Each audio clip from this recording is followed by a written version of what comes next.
Hey guys, welcome to another YouTube video. And of course, as I'm recording this on a Saturday night, I know I'm not going to be talking about previewing the upcoming Australia Tunisia game, which is the time of this recording. It will be on around 40 minutes. Or not talking about the stupid state election that I'm currently living in at the moment. I'm not going to be talking about that. I'm going to be talking about in this video the first 2 days, the review of the first 2 days of action in the FIFA World Cup. You might be asking yourself, why am I doing this now? Why didn't you do this?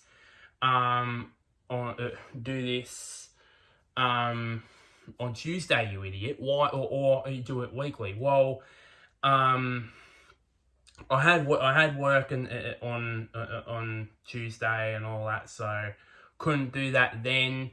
And I could have done a weekly thing, but I just thought it'd be too much, too much stuff to talk about, and obviously.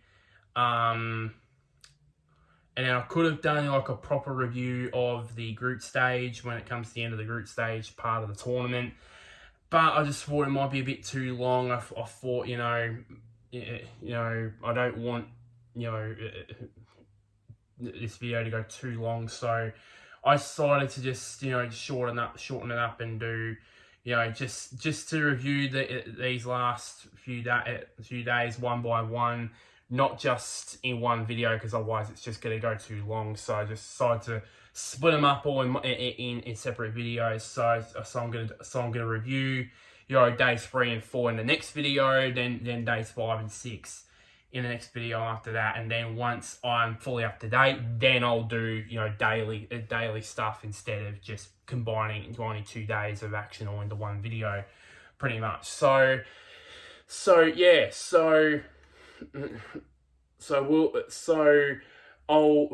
get into this video, shall we? There's four matches I'm going to be reviewing, which is 2 from Group A and 2 from Group B. The Qatar Ecuador game, which happened on day 1 on Monday, on Monday. And then the 3 games on Tuesday, which were England and Iran, Senegal and the Netherlands, and USA and Wales. Those were the games. So might as well go and order this. So I'll talk about the Qatar Ecuador game first. Now, if you guys are World Cup fans in Australia, we're lucky here. So basically, every single match of the World Cup is live on SBS. For you guys, information, no, this is not a sponsored video. Just to say that. I highly recommend you downloading SBS on demand. It has all the full match replays, extended highlights, the full shebang for the World Cup. I managed with 4 of these games, 3 of them I watched the extended highlights because I didn't want to watch 4 full game replays because I don't have enough time to. Cause they basically last 2.5 hours, so combined that's about 8 or 9 hours, and I don't have time to a full day of me time to watch all 4 of those. So I decided to watch 3, but I did watch 1 match replay, which was the Qatar Ecuador game. Which ended up in a 2-0 win to Ecuador against Qatar. So Ecuador got the first 3 points, or should I say, Valencia got the first 3 points of the tournament. I'll speak to you about that in a bit. So it was a very fast start. I originally thought that when I watched it for the first time, it was sort of like a boxing match. They were sort of sussing each other out pretty much, and then basically Valencia It was just terrible defending, by the way. I mean, Valencia scored. I think he scored the goal. Scored the goal, but it was ruled off via VAR for offside in the 3rd minute, and then about 13 minutes later, in the 16th minute, a penalty was given. I mean, it was a terrible attempt by the goalkeeper. It tripped him up and it tripped Valencia up, and it was a beautifully taken penalty. It was a beautifully taken pen for the official first goal of the World Cup. Really. I mean, Qatar basically was on the defence pretty much all game. It didn't take until probably the end of the first half for Qatar to enter into Ecuador's final third. Or enter into their into Ecuador's into their own attacking half of the ground. So yeah, and then obviously, and then Valencia scored his brace in the 31st minute. That was again from poor defense from Qatar.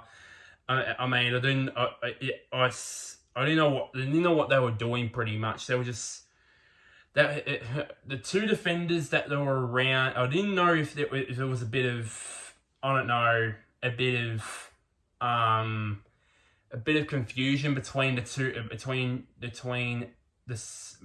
the right back or left back or the centre back, about who's marking Valencia, but they just didn't mark him at all, and they just let him have a free run at the ball and headed it home for the second goal of the game, and it was pretty much a quiet game from there on. It was pretty much all Ecuador in that first half, and then at the start of the second half, Qatar started to be a bit more attacking.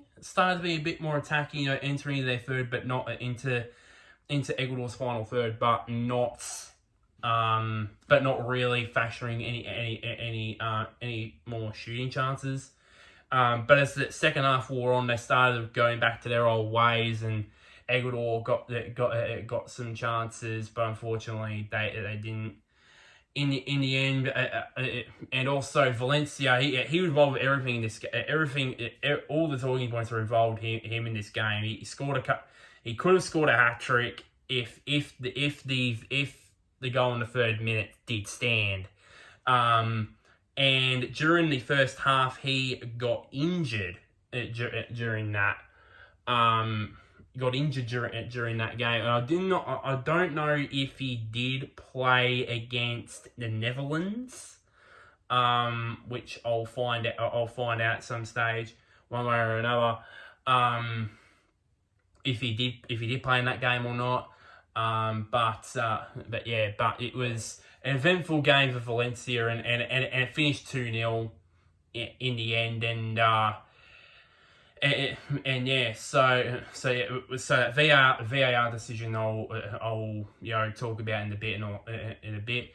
The possession, the match stats. Obviously, I'm not going to talk about all of them. I haven't got all the stats down written down, because obviously I'll be talking about them forever. I just wrote the most important ones down. Of course, judging by the stats, it didn't look like it was, from an naked eye, it was like a terrible performance. But from Qatar, but the match stats didn't prove how bad Qatar really was.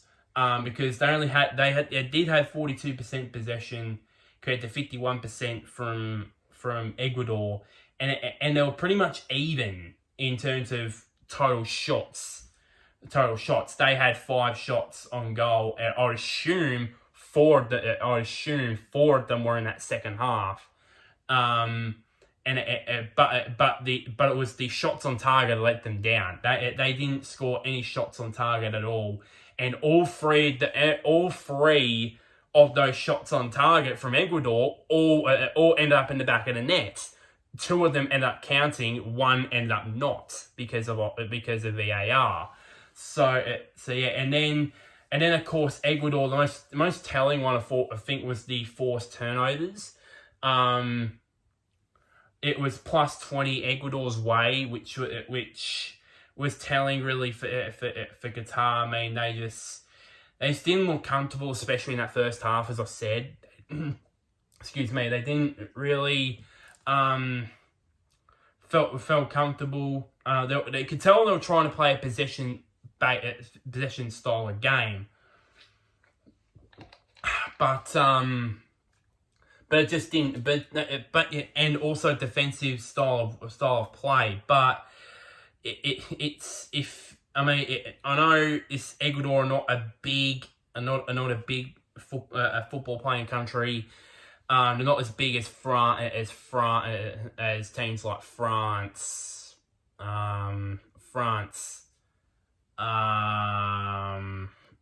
Germany, Spain, all these other nations, Netherlands as they're going to burst soon at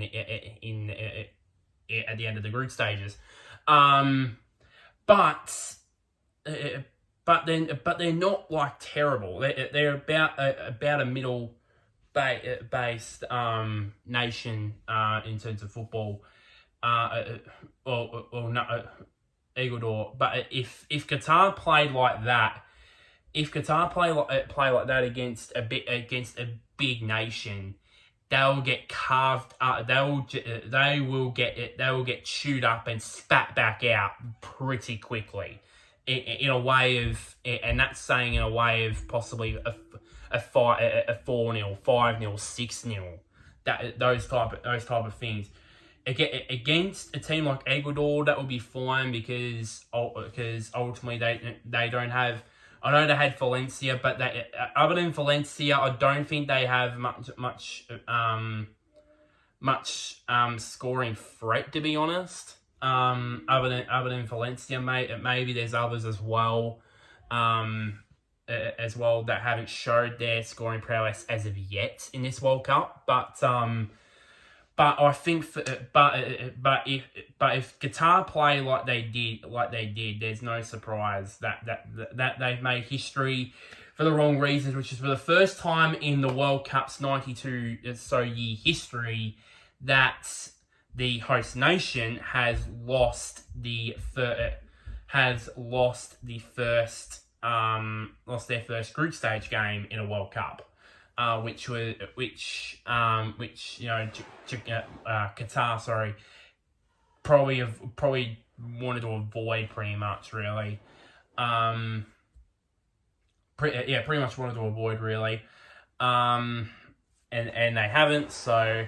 So yeah, and let's just say I probably expected this to happen. It wasn't a surprise to me really, and probably not a surprise to anybody around the world game that Qatar wasn't going to go far in this World Cup.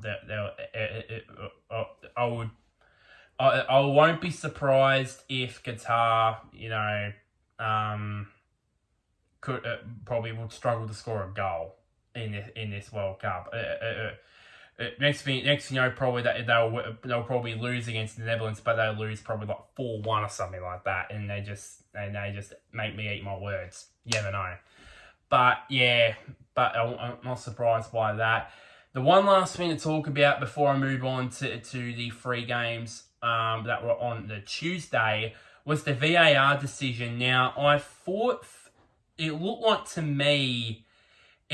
I know that this tournament they have a new sort of technology where an easy one to detect offsides, where it's actually a thing that's actually inside the actual ball, match ball itself, where it easily detects offside, much easier. It looked like to me with the camera angle that was there, it looked like it was onside. It looked like he was only slightly onside, but it looked like it. But like from the camera angles, it would probably.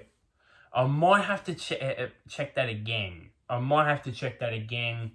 To see if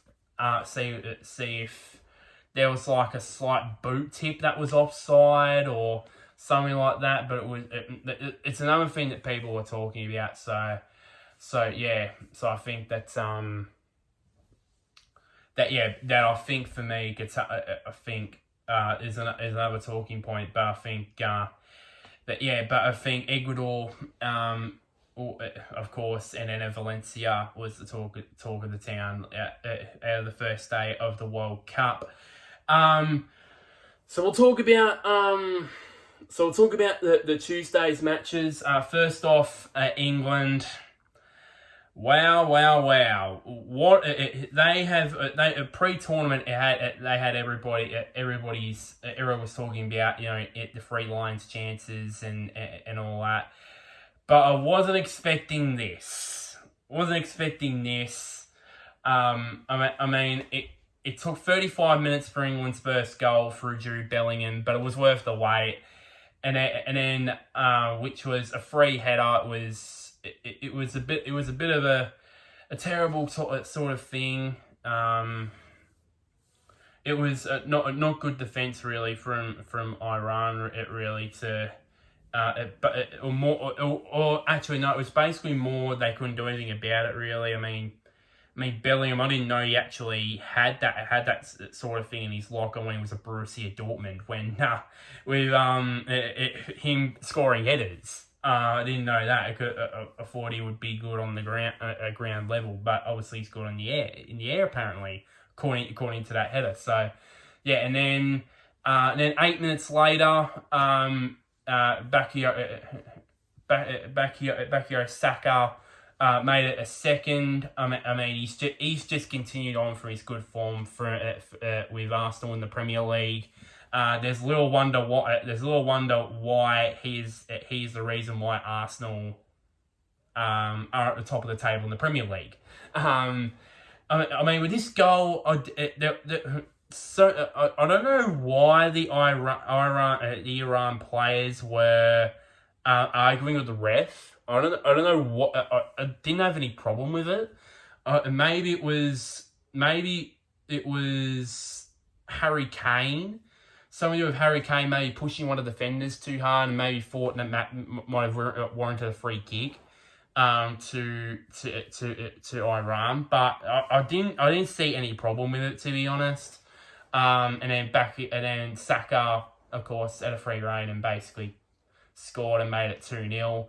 Which and then of course quickly was followed by the third goal, which was probably one of the best in my opinion. It was absolutely beautiful. It was absolutely wonderfully played. I mean, I think Bellingham at Saka, Bellingham or Saka had it involved in it. Then got the ball out to Harry Kane and then crossed it in, and of course Raheem Sterling got on the end of it with the outside of his boot. I might add as well. With the side of his boot, put it through. Once I saw it. I watched the extended highlights of the game on SBS On Demand. I went, that was beautiful. That was just beautiful play. That for me is probably my pick for so far for play of the tournament already. I mean that the whole build up play to that goal was just absolutely beautiful from England, and it was a beautiful finish as well from Raheem Sterling as well. So it led to halftime 3-0, and then of course Saka scored his second in the 62nd minute, and of course Iran got one back in the 65th minute. Then Rashford came on. I think Rashford came on after that goal, about a few minutes after that goal from Iran, and then basically he scored his first goal. It was a brilliant goal from him, from the Manchester United man. And then of course Jack Grealish in the 90th minute made it 6-1. I mean, Callum Wilson. I mean, he probably could have scored that one, but he's like, nah. He saw Grealish free, and he just tapped it into a free net, and basically, Grealish scored that one. And it didn't end there, obviously, and then of course with the penalty and via VAR, Iran scored scored a consolation goal at the end, and the final score was 6-2 at the end of the day. I mean, moving on to the stats, I mean, these are all the stats. Everything was just telling. I mean, from possession, 72% possession from England. 13 shots, 7 of them on target. 6 of them ended up being goals, by the way, from England. Offers in behind the defender 207 times to 53. That is a massive number. A massive difference. Line breaks, I mean, a massive amount. I mean, completed line breaks, 178 to 45. That is a massive amount. Total passes, a massive amount, and of course crosses. 7 were completed by England for the whole game compared to Iran's 1. So total domination in the end from England, and they showed definitely why they are one of the favourites for the tournament. They definitely showed that. They definitely showed that. Definitely. A couple of talking points out of this game. I mean, the concussion topic now rears its head. It's been in almost every sport. It's been in rugby. It's been in here in Australia with the AFL and NRL, and now it's possibly going to be. If it's not already is talked about in football in what I should call it soccer, then it probably will be now, because the Iran keeper, during the game, he got knocked out. I think at the start of the game, he got knocked out, and he was out of it for probably about a minute or so. He came back, and he tried to play on, but he said, but common sense prevailed, and basically he went off the ground and replaced by another keeper. So the basic rules there was, why was he kept on in the first place? I think straight away, what FIFA should do with these concussion rules, they already did. The great thing is they've already got the concussion rule in where they can base it. I think if a player goes off with concussion, I think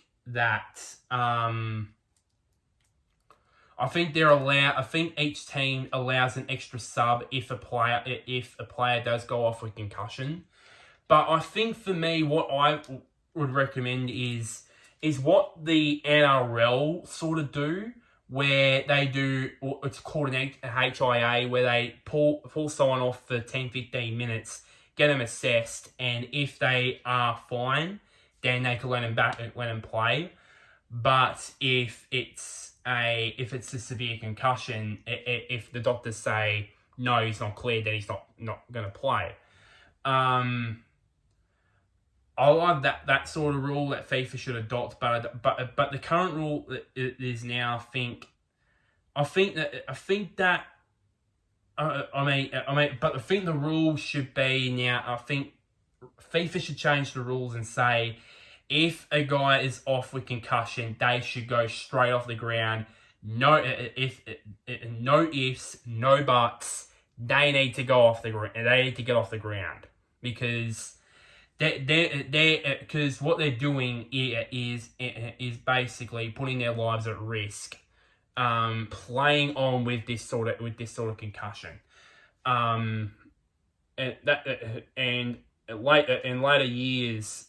In the last few years, a lot of sports around the world, especially contact sports like American football, soccer, Aussie rules football, rugby league, rugby union, all these codes are going drastic measures to not prevent concussions, but to put concussions in the spotlight. Especially a lot of people that have died with CTE. Here in this country, there's been a lot of people that have died with CTE, passed away with CTE. And I think that needs to be the topic, I believe. I think we don't like that topic of concussion rear its head, but it's reared its head on this occasion. I think FIFA needs to be tougher with this. It needs to be a little bit more tougher. They're already tough with their concussion rules, allowing this concussion substitution thing. But I think the rule is that they need to be strict on this and say, if you have concussion, you need to be off the ground straight away. No ifs, no buts. If you say you're fine, a lot of the times, if people get concussed and they say they're fine, 99.99% chance they're not. So yeah, that's all I can say on the matter. Say on the matter. I was going to save this topic for last, but I'm going to say something. I mean, these added times, by the way, in second halves, they need to be looked at. Seriously, they need to be looked at.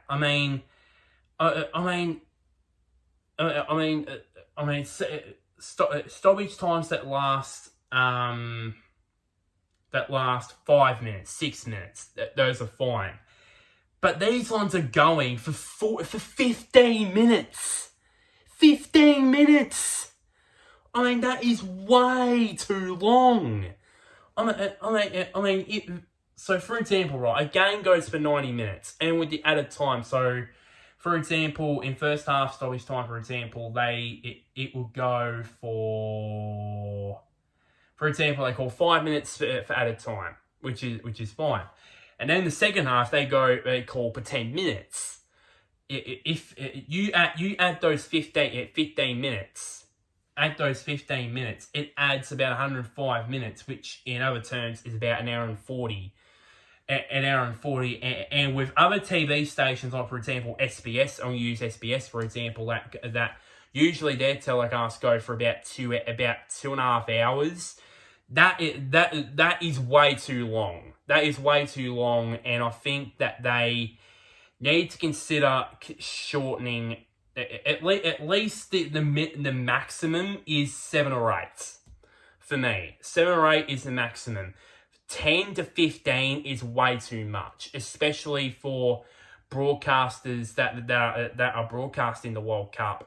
That we all know,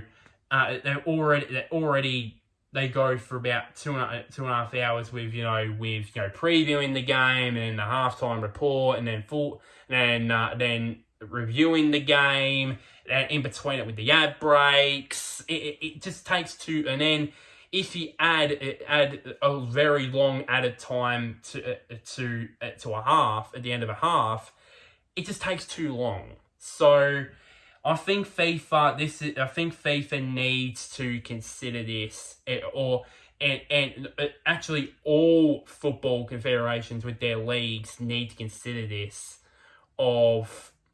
because it's not just the FIFA World Cup. It's a victim of this. It's in the Premier League. It's in the Bundesliga. It's probably most likely in the other 3 big 5 leagues in the world, in Liga and Serie A and La Liga. So the FIFA World Cup is and of course the FIFA World Cup is going to be this topic's going to be in the spotlight. And I barely think nobody else has talked about this. I know for some people, for fans wise that are watching this, that they would be happy with more, because there's more chances, there's more time with matches. But I'm speaking on behalf of broadcasters. It's not good because it just adds more time, and yeah, especially here in Australia where we have matches where we have back-to-back matches. having more time, having more added time is just not good. So I think those need to be looked at. I think, in my opinion. So that's the end of that, really. And of course, I said with the two, it was a dominant start of the tournament for the Three Lions, and let's hope that probably we'll see probably later after the tournament if English fans saying it's coming home, football's coming home. Because they were yelling that out in 2018 and it didn't happen. So I don't, as an Australian, I don't want to see it happen, but hopefully, they do go far in this World Cup again. Now the second match, Senegal and the Netherlands. So the match, it was kind of the polar opposite, really, to the Qatar Ecuador game. It was basically even in terms of opportunities, really, throughout the first half. Senegal had their chances. The Dutch had their chances, really. But yeah, and it wasn't until it wasn't until, and also both their defenses were good, by the way. But it wasn't until the 84th minute where basically Senegal's defensive work finally took their toll, and where Cody Gakpo ran in for a free header. I don't know why. A Senegal player wouldn't mark him. I mean, it was just poor defense. At the end of the day, it was not good, really. There was some questionable defending from Senegal in the last 15 minutes of that game when they were pretty much good. They were pretty much solid for pretty much all the game, except for this moment. And then we all thought it was going to just be a 1-0 win. Davy Klaassen got on the end of what was a terrible attempted save from Edouard Mendy. It was terrible. I mean, but the defense is got to have it's got to shift partly the blame as well. I mean, it's mostly the blame is going to be on Edouard Mendy. I mean, the way where he placed that save, that first save was just terrible. It went straight into the path of Klaassen and just basically just went bang and scored the second, and 2-0, game over. But I think probably the defenders should have probably marked Klaassen just a little bit better. But it was mostly, as I said, mostly to do with Mendy in the end. And the stats probably showed, match stats probably showed how even it was between the two teams, and it didn't show how even it was between the two. The scoreboard didn't show how even the game was. I mean, Senegal had 44% possession compared to 46 from the Netherlands. Senegal actually had more shots in total, 14 total shots compared to 9 from the Dutch, and it was even pretty much in shots on target. Both had three and three. Unfortunately, the Dutch didn't convert those 3 shots on target. However, the Dutch did with two goals there in the latter part of the game. So yeah. So as I said, I think that the score line of 2-0 from the Netherlands just wasn't an accurate representation of how even the game was statistics wise. As I said, and I think if you look at the stats, all were basically pretty much even in a way. in a way, really. But the Netherlands, they did come out on top after some questionable defending from Senegal, and they definitely showed in the last 15 minutes of the game why they're heavy favourites to finish top of Group A. So not much else to say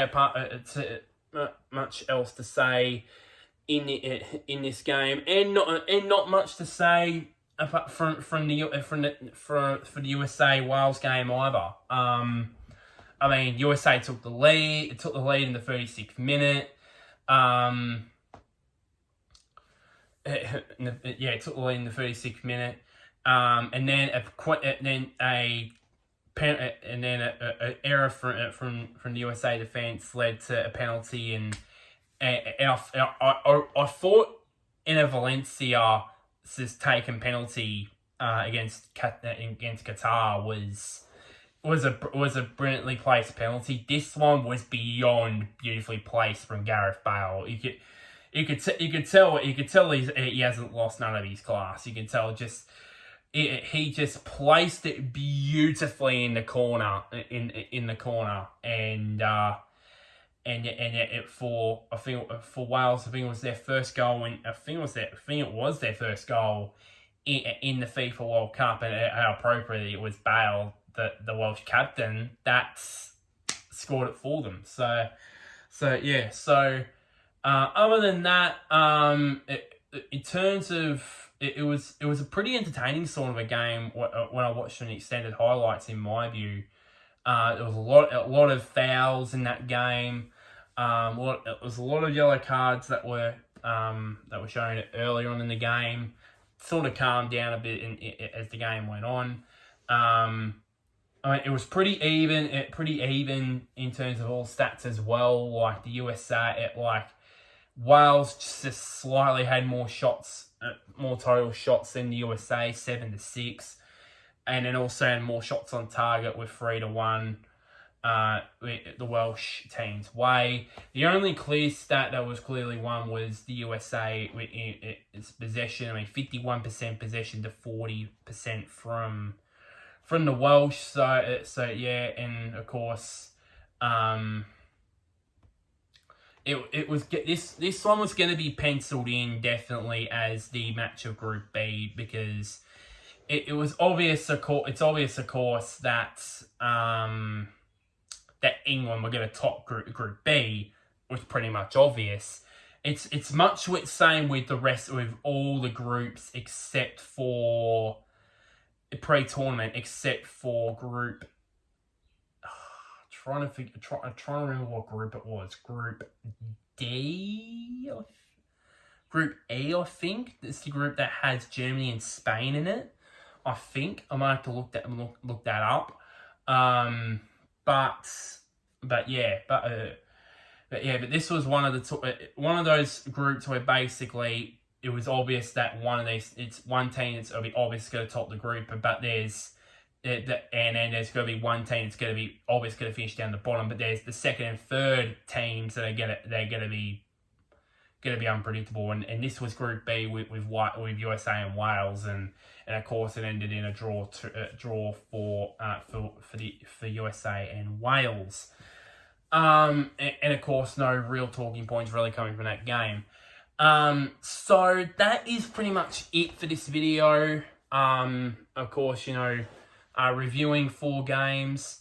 I still don't know what the format's going to be for this one. I don't know if I'll just still going to do review for days 3 and 4 of competition, or it's just going to be I'll sell these in days very quickly until I get up to date, really. But I still don't know really what to really do at the moment. So I'll try and do that, and also I'm gonna try and simply finish off the AFL teams 2022 season review videos. I'm gonna try and simply do them, and also review the trade period alongside at the same time as previewing the national draft, which is going to be very exciting to do. So yeah.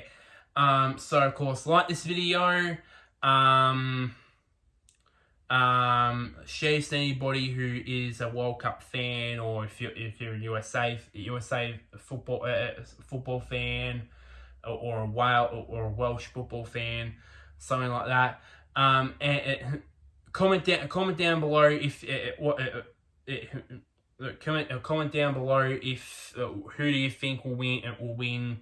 Who do you think will win this FIFA World Cup tournament? Do you think it'll be France? Do you think it'll be England? Do you think it might be Spain, Brazil? I'd like to hear your thoughts on this as well. As well, and somewhere down there, it'll just click on the big red button which is labeled subscribe. So until next time, guys, I'll see you guys later, and wherever you may be, may the sun or the moon shine on you. Hopefully tonight it shines on Australia, on the Socceroos.